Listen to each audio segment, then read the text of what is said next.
Alright, hey, it's Eric from EHS Racing. We got a Kawasaki KLX300 SM that we got asked to design a fuel controller for. Barkers own this bike and they were doing some exhaust testing for a new exhaust they're releasing for it. They asked us to help them out with a fuel controller.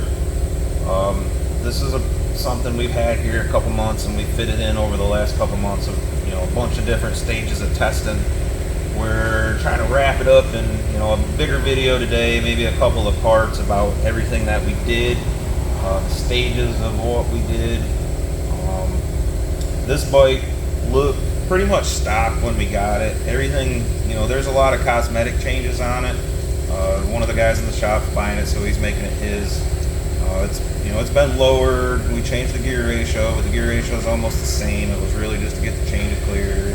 Clip-ons, graphics, there's some other stuff that we're going to do to it, but essentially what we're going to show in the video is airbox mods, tuner, some stuff with the throttle body, the different exhausts, the horsepower results, the torque results, the tuning side of it, of what we found,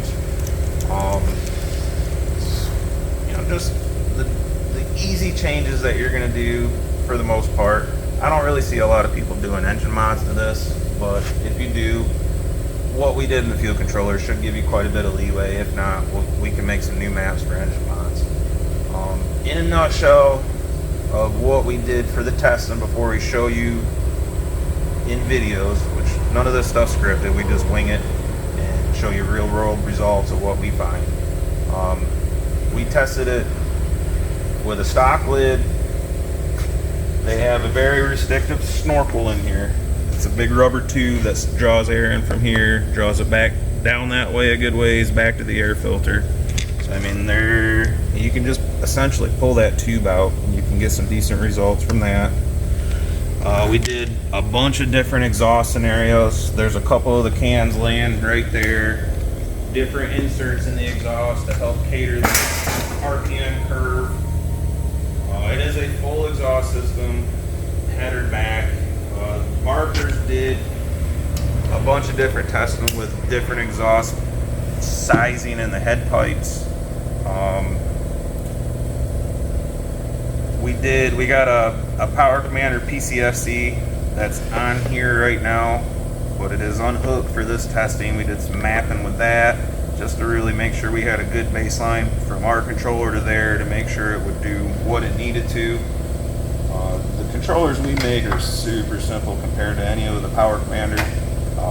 You're essentially getting a really good map inside that you have the ability to adjust. You're adjusting our base map and the codings inside the base map, and then you can modify it from there. In a nutshell, in stock trim, this bike, with an exhaust or without an exhaust, it's not really lean at wide open throttle. What we found is it's lean at 4 to 5,000 and below low throttle positions, which is pretty characteristic of almost anything newer fuel injected. It has to pass emissions. So what they do is they lean it way out in the low RPM side, in the low throttle position side. It's kind of doggy down there. The additional fuel really made a big difference at probably everything you're going to see from cruising speed and below, acceleration, but at wide open throttle we're not adding a whole lot of fuel. These have an intake air pressure sensor, which kind of works in reverse. Like the more air you get it, the richer it actually gets. Like if you take this tube out, you're reducing the vacuum on the box side, which reduces the vacuum on that sensor, and it actually makes it a little bit richer. It's not enough richer to make it correct, to make it ideal, but it will explain some things. Like when you do a big exhaust system and you're opening up the airbox, you're going to see different results than you would on like a carbureted bike or some of the older fuel injected bikes. The sensors on a lot of the newer things have become pretty picky. The less vacuum it's seeing, the more fuel it's adding to the injector side on the pulse width. And then we're taking that math and then adding even more fuel on that side. the testing that we're doing on this bike, we have modified the throttle body. I have a supplemental video I'm going to slide in here that we did before. That way you don't have to take the whole bike back apart. But inside the throttle body, on a stock unit, if you haven't touched it, there's 2 throttle plates in there. You know, so they're going to go open, close, open, close. One's hooked to this, your throttle. So when you're opening it, it's opening this way, I guess. You're letting the air through. And then there's a secondary throttle plate in there that looks like this, which you'll see in one of the videos I'm going to weave in here. But it is throttle position, RPM effective. You know, the ECU controls this. You can crack this all you want, and this just stays flat. It's blocking all the air. As you rev up the motor and it starts to see RPM, instead of just opening, it kind of goes and opens slightly, but it's a big air restrictor. It really almost feels like a 2-stroke. Like it's doggy in the lower RPM until it actually starts seeing about 7,000 RPM. This is going to open up, and then it lets the air in and it starts working like it should. I don't know why. I mean, it's just probably something for safety or emissions, or I don't know. I mean, it's nothing I would want in my bike. So I would heavily advise taking this thing out. It'll make it a lot funner bike to ride. I'll show you a couple of the graph differences so you can kind of see the difference that just this thing taken out will make. Come over here on the dyno.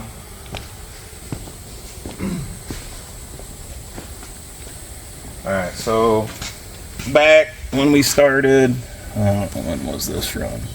Yeah, we started that in October. So we were doing a bunch of passes. This little orange line right here. So we got horsepower, torque. This was with the Barker exhaust that they had sent down, tuned down a PCFC. We had a pretty decent map in there rolling, but once you hit it a full throttle pass, it goes buh, and then once it hits 7,200 RPM, you could tell that plate started to open up, and then it would just come up here and do that. So that whole front side of that power curve is just, you know, it's mushed. It ain't gonna do what it needs to. This is how it looks pretty much now as that plate comes out. So it's coming up and ramping up. You know, essentially there's a difference of almost 5 horsepower right there across the board. You know, we're not going to say that, you know, hide it and say we put a pipe on there and picked up 5 horsepower, but that's what's getting rid of that throttle plate's going to do for you. And you'll see different parts of this curve. Some are going to make less horsepower. Right now, if we do another pass, we're going to make less horsepower because we got a stock exhaust on there. We got stock airbox lid. The tuning's different. We're going to do a few different videos through the stages and change some of the parts so you can see the power difference between everything.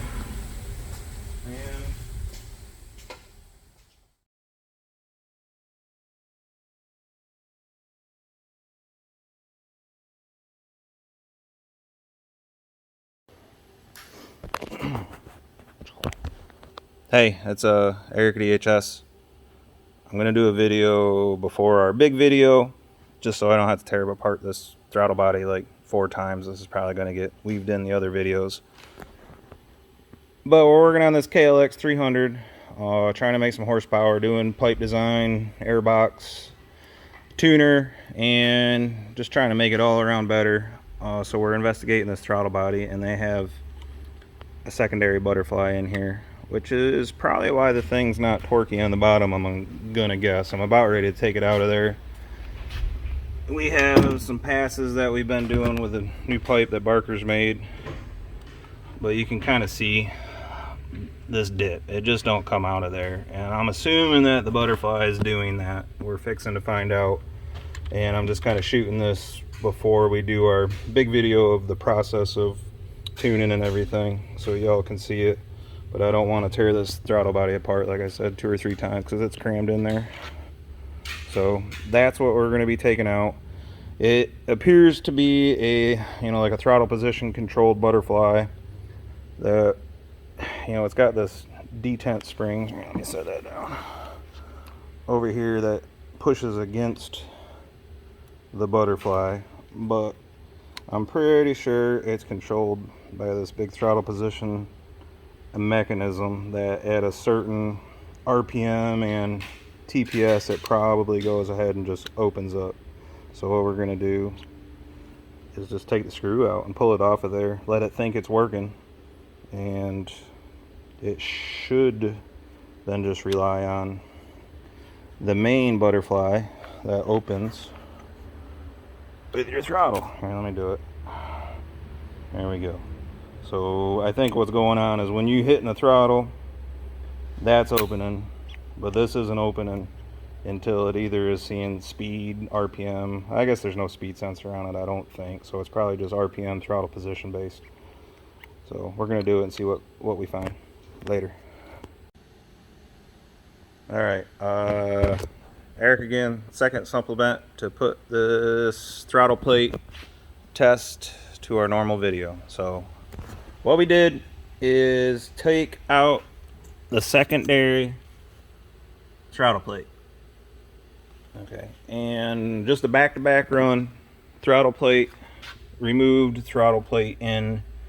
Basically all the testing we did, setting it up for fuel controller, exhaust, stock exhaust, all the runs always followed this pattern. You know, it was at approximately 7,000 RPM, it just started working. You know, you go flat, flat, flat, flat, and then that plate must have opened up, and then it just started working. So when we took the plate out, it just was instant. The power came up and went like it should. You know, there wasn't a big air restriction device from the factory in there letting it not work. So just taking that plate out, it's not netting us any horsepower up here, but throttle response down there will be significant. So that's a big change. So I'm going to factor that into what we're doing when we're designing this fuel map for everything. It doesn't really look like it's changing too much. It actually runs better at wide open throttle. It's actually way better through here. This bike has essentially been lean from the get-go, hit low RPMs, wide open throttle, with and without an exhaust. It really hasn't needed that much fuel. But cruising around at cruising speeds, it needs a good bit of fuel. So we're going to make some more maps, and we'll come back and put this in the main video. Okay, so knowledge. First video. This bike is pretty quiet in this trim, like with stock exhaust. I can turn the key on and the tuner stays on quite a while, so I'm going to do some explaining while it's quiet and you can actually hear it. So there's 6 modes of feel adjustment in this controller that you're going to have access to on a user level. Right now, when these things are flashing, it's just looking for pulse width or, you know, crank signal. The engine needs a turn, and then the injector starts to fire, and then that's when it's going to pick up and start working. But you can actually do the settings here and see how the buttons work, and it gets a little easier when the bike's not running, you can't hear it. So this button right here under the H is the mode select button, and you're going to be able to cycle through the different modes. Okay, it's a loop, so once it goes back to green, this is low RPM throttle position fuel adjustment quantity. Anytime you don't hit buttons for a little bit, it's going to just go back to red and green flash, and that's just, you haven't made any changes. You can't change anything on the tuner if all you do is hit this button. You're not doing it. You can hit it 10,000 times, nothing changes. You're just looking at the settings. So right now, we got 3 zones that add or subtract fuel: green, yellow, and red. These are the fuel additional zones. And then we got 3 more that are green and blue, yellow and blue, red and blue. They handle the timing sides of when those zones activate. So right now we got green at a setting of 5.5, which is 5 and 6 both lit up, yellow at 5, red is shut off or close to shut off. If you hit it all the way and it starts blinking fast, that zone's shut off. Okay, I got it. It's actually on setting of a 0.5 point right now. And those are the fuel timing zones. If you need to move them, you can just hit the minus sign, plus sign, it moves them around. So that right there, setting of 5.5. So we're gonna do a pass of our fuel mapping on a stock bike. This is the settings that I found to work best with the fuel map that I have designed in stock trim. When these settings will all change through the different parts that we add, which we'll have outlined in the instructions. So I'm going to give you guys a a shot of the video of where we're at horsepower level now on a stock bike. So you can go back there and zoom it up.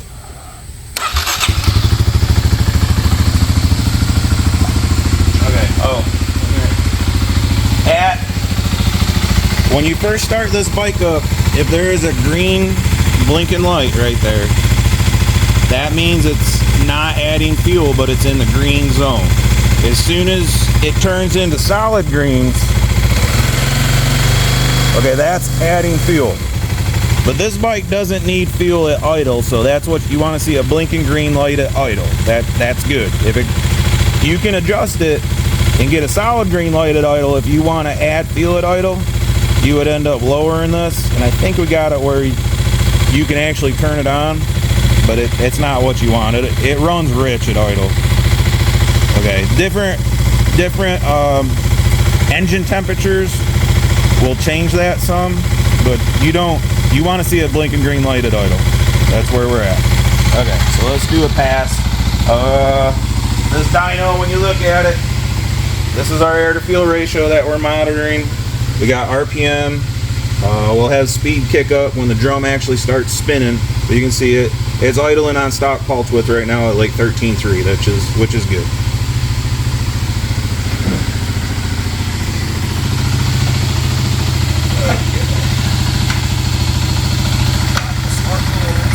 Gonna get loud with the fans on.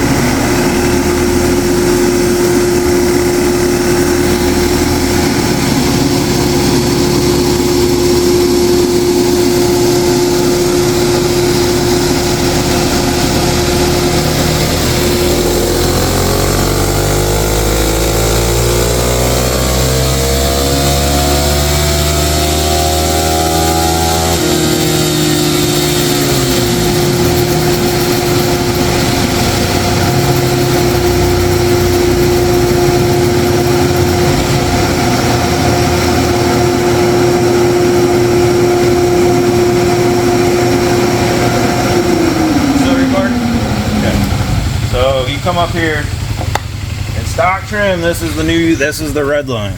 Okay, that is what we're making for horsepower right now.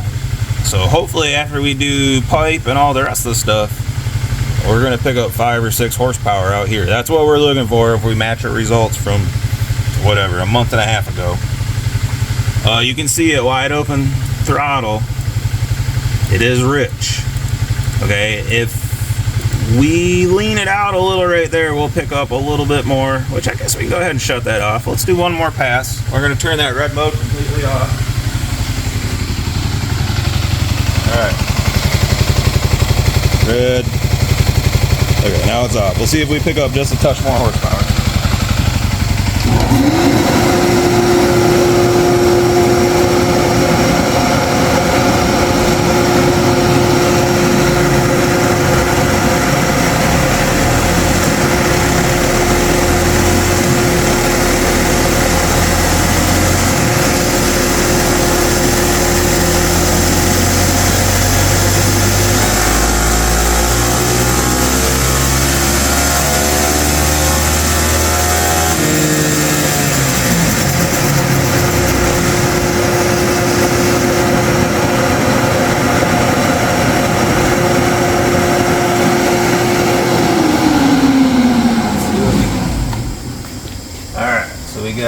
The blue line now is that where the fuel shut off. So yeah, we made a little bit of a change right there. So on this scenario, we brought the air to fuel ratio up. This is kind of the one spot of the testing that I will say that, you know, if we ran a Power Commander or something that, you know, a different version of our tuner that had the ability to take fuel away, you can make a touch more horsepower. We're probably talking 1 horsepower, but as the testing progresses, there's really no reason to be taking fuel away from the map. You know, you're really only going to be wide open throttle once in a while. Most all your riding is going to be 75% below, and there the fuel mapping is solid. So now we're looking to pick up probably like 5 or 6 horsepower still. It's going to be a big change. I guess one of the other things I want to show you is how the air to fuel ratio changes at quarter throttle, but I'll roll that into the next little cut of the video, so hit stop on that. Okay, this section of the video, I'm going to try to show you the air to fuel ratio at a constant speed, which, you know, is going to be different for everybody at your cruising speed, depending on what gear you're in and, you know, how much you weigh, your gear ratio. I'm going to set it at like 6,000 RPM. You know, just hold the throttle at 6,000 RPM, and we're going to zoom in on the air to fuel ratio, and we'll shut our fuel addition zone off and then turn it back on and show you how the air to fuel ratio actually changes, which that part of the fuel map really is kind of the most important to get your bike tuned, because that's where you are most of the time. You know, if you're doing 20 miles down the road and you're holding it at a constant throttle and it's lean in that constant throttle, that's where the engine's going to run really hot. The rest of the map can be on and off a little bit. It's more like an average air to fuel ratio you want to target, but those long pulls on a single throttle position, that's where it's right. You know, and that's some of the trick you run into with the power commanders too. Like they're so picky, like they have just a couple of cells, and if you don't have the fuel right in those couple of cells where you spend the majority of the time, and you can actually take fuel away, and you're using some of those maps that you're getting off the internet that are, you know, computer generated maps, and you'll open them up and look at them. They'll be like -20, +6, -14, +28, like they're all over the board, and that's not a good fuel map. And if you get some of those negative numbers in the wrong area of your cruising speed when you're actually doing a passive acceleration, like you go to the dyno and you're womping on it and it looks like it doesn't need much fuel, and you pull fuel in that power commander map, and then you target that zone at cruising speed, that's where it's going to lead it out. And I guess that's what I was touching on the other video. Like you might be able to make more power at a full throttle pass with a power commander, because you're going to have the ability to lean it out in stock trim in that scenario. But I don't like to give out fuel controllers that have the ability to take fuel away if you don't need it. You know, that opens the door for you to be able to make mistakes with the map, and bad stuff doesn't really happen when it's rich. It happens when it's lean. You know, granted, lean versus really lean, there's a big difference with engine damage and not, but your engine builds a lot more heat when it's running at 15 to 1 or 14 3/4 to 1 than it's going to at 13 and a half. You know, that's the ideal area that you want to be cruising in. So I'll try to show you that. It's kind of hard because you can't really hear and see it, but I'm going to hold it at about 6,000, 6,200 RPM and just back the fuel off and turn it back on. And you can kind of watch the air to fuel ratio, and maybe we'll do it later in a different pipe setting, but it'll just be a quick little show.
At about where I would want to see it at 4.5 to 5. So maybe I'll move my settings back just a little bit.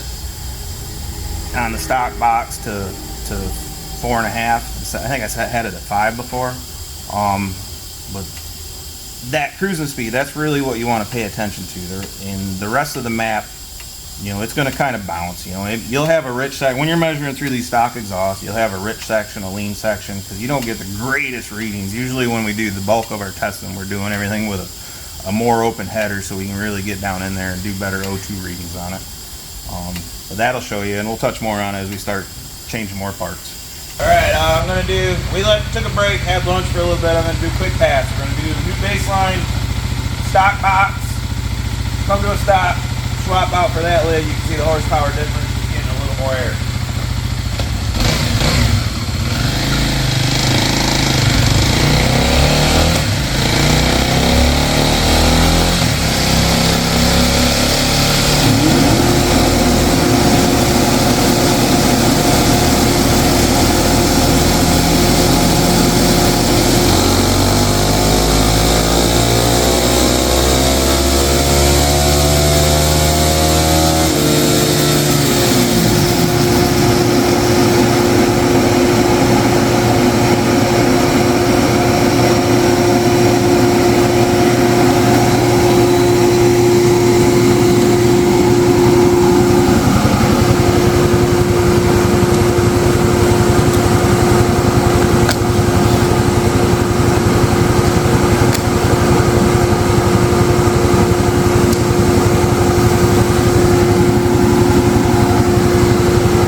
Alright, 69, 70. That was an old pass. So those are the back-to-back passes. Just giving it a little bit more air. You can see on the front side, or the top side of the RPM. So we're at 8,000 to 9,500 right there. Not a big change, but in the early part of the RPM curve, that's a couple horsepower gain right there. Just getting more air in the front. All right, so now we're gonna get rid of the stock exhaust and show you what most people want to see is the bigger numbers with a better exhaust in those situations. So we'll be back. Okay, we let the bike cool down and just swap the exhaust out. This is Barker's full exhaust system. They're generally, when they ship their exhaust, I'm pretty positive it's not going to have this end cap on there. That's something that we requested specific. You know, normally there's the undertail is here, and they have a turn down tip, which is over there. That's the style tip that you'll probably get by default. But I mean, we eliminated the plastic undertail and put the turn signals and stuff into the brake light, so it's just a nice cleaner look. These don't cost any extra, and you have to request it if you end up wanting this tip and that look. Just put that in the notes in your order or call somebody, they can get them for you. So we got same exact scenario as we was, the airbox lid with a tube out of it. I changed some settings on the tuner, and we're going to do a pass on the exhaust and show the horsepower gains.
had one where it was a little leaner than I thought it should be, so I brought in a little more fuel up there in the red mode.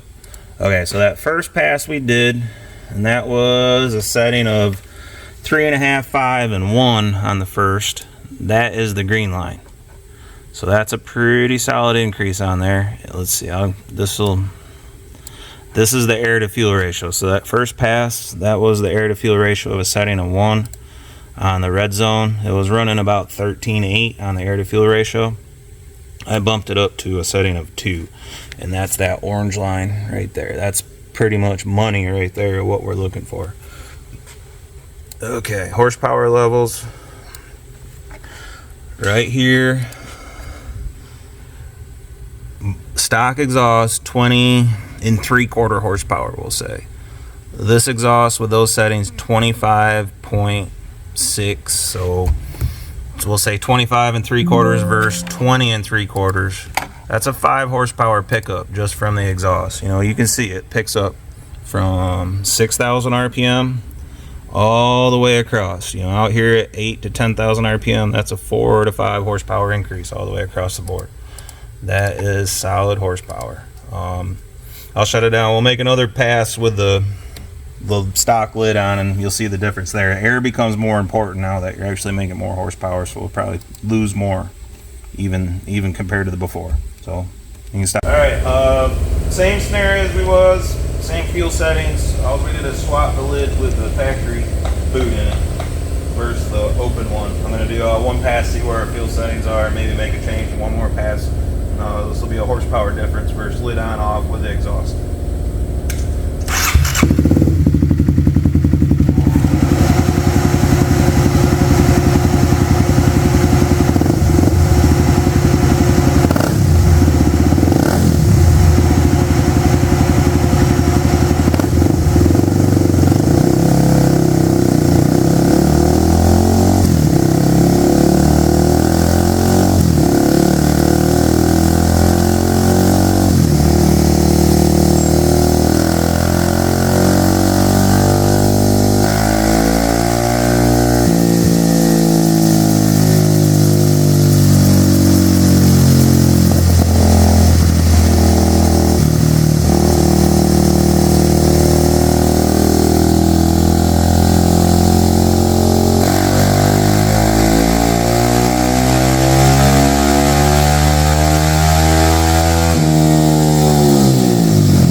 Back down a little bit.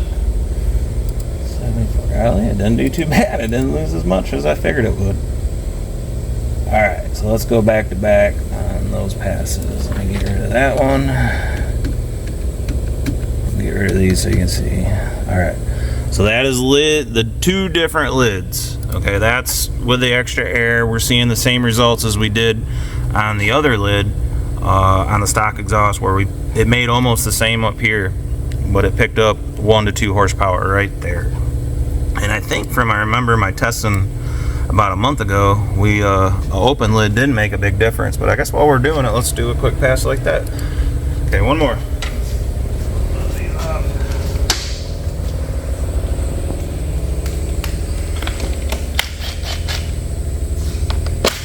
I feel like this made the same horsepower as the mod lid with that. Like it didn't really need that much more air than what it was getting through that smaller hole, which was one thing that was deterring me from making an airbox lid for it. Okay, same settings. I'm going to add the fuel back in that I had before.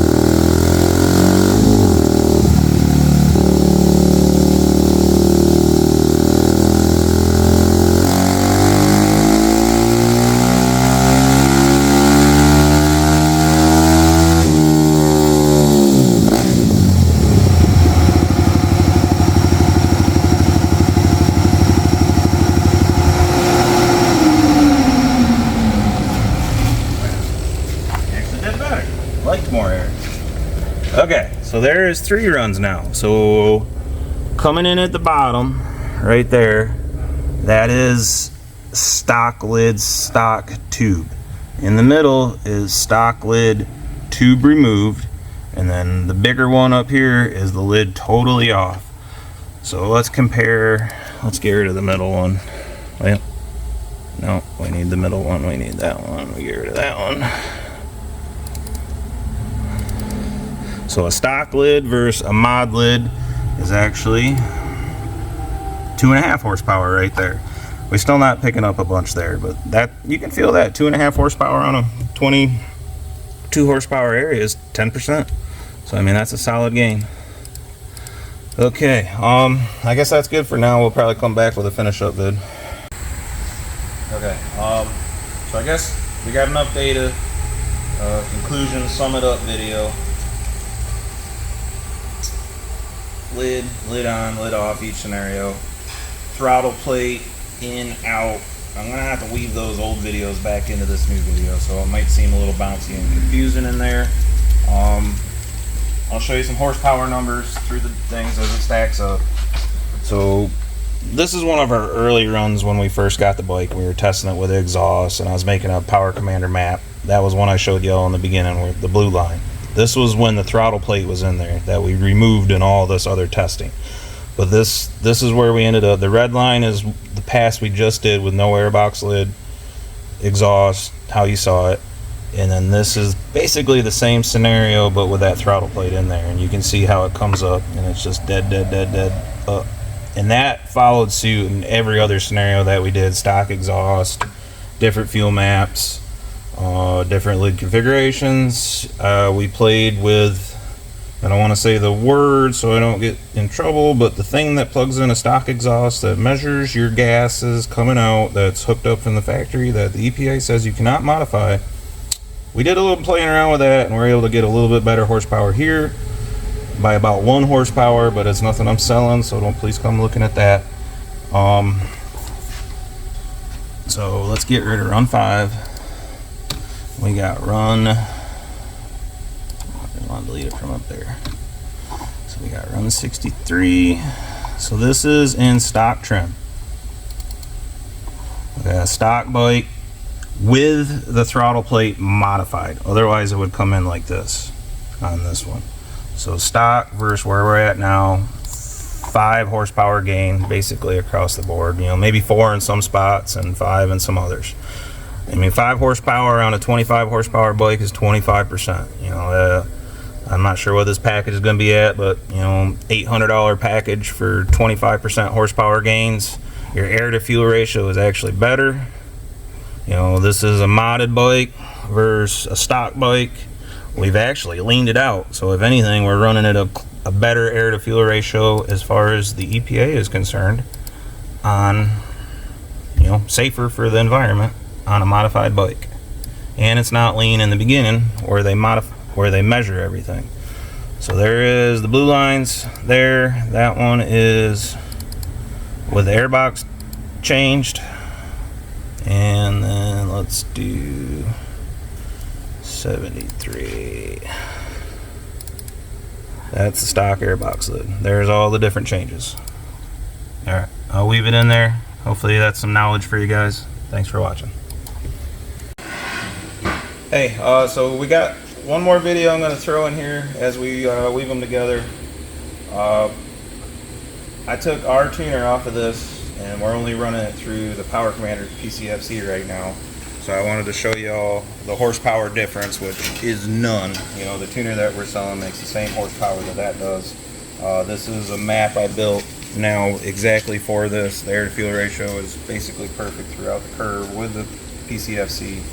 And we're still sitting at the same exact horsepower as we had with our tuner. But I wanted to show y'all in person.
So let's see, that's the stock bike. Okay, so 75 is where we left off in the last video clip of our tuner setup. Let me get different colors so you can actually see it. 75, alright. So yeah, actually 75, our tuner is the red line. It's laying right on top of each other, right through there. It's actually making a little more right there and down, which is probably just the day-to-day measurements. We did those tests yesterday, and today is a different day and a different temperature.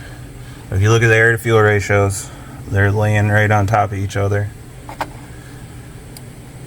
So you could save at least a couple $100 with our tuner and do the same thing.